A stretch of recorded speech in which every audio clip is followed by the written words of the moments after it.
let's see. So just a couple of years ago in Spain, they introduced bison, European bison.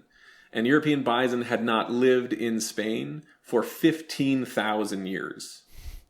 There's a large effort across Europe called Rewilding Europe, where they're taking the living remnants or relatives of extinct populations that went extinct, anywhere from several hundred to several thousand years ago throughout Europe to actually restore wilderness.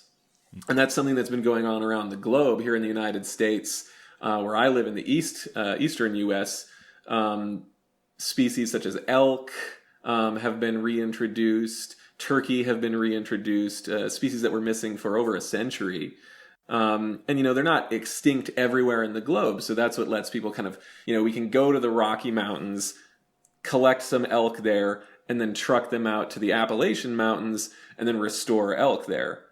But when it comes to something like a woolly mammoth or a passenger pigeon, there are no pigeons in the world that live the way passenger pigeons did. There's no way you can get an Asian elephant to survive in Siberia through the winter. So, there are these ecologically compatible species that could restore habitats, but we just can't actually really make it work.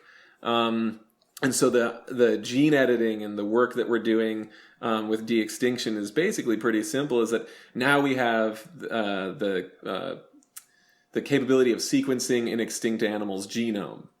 Any animal within the last 100,000 years or so, depending on quality of the bones or the specimens, we can get a genome from. And we can compare that DNA sequence to a living relative, find out all the spots that are kind of different, focus in on the ones that matter for the traits that are going to allow us to achieve our goal.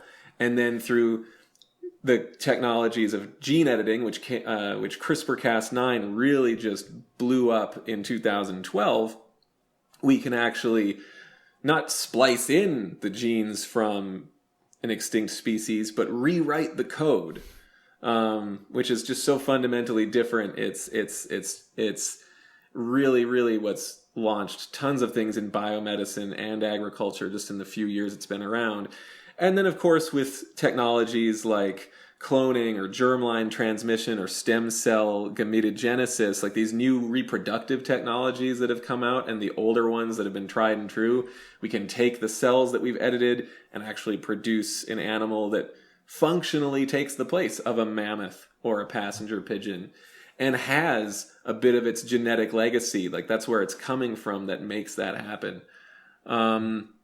And so, I mean, to me, of course, this is my job, is my dream job since I was 13 years old. I'm fascinated by every step in it. But the simplest thing is just looking at an environment that is missing a species, missing its role, and looking at the current state and going, would things be better if we got that back?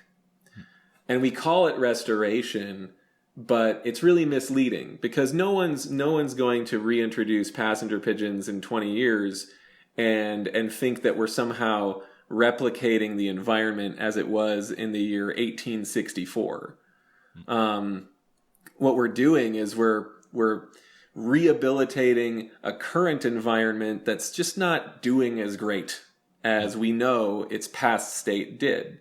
We'll never actually reconstruct the entire historic state the way it was. The world's always changing, but we can put back the elements to reach that level of biodiversity. These are the big B's that we talk about: biodiversity, bioabundance, and bioproductivity that will allow that habitat to thrive and adapt to continuing changes, allow human beings to enjoy it from aesthetics to actual services and economic sources, and of course prevents other species from going extinct that benefit from the roles that these extinct species restore in the environment.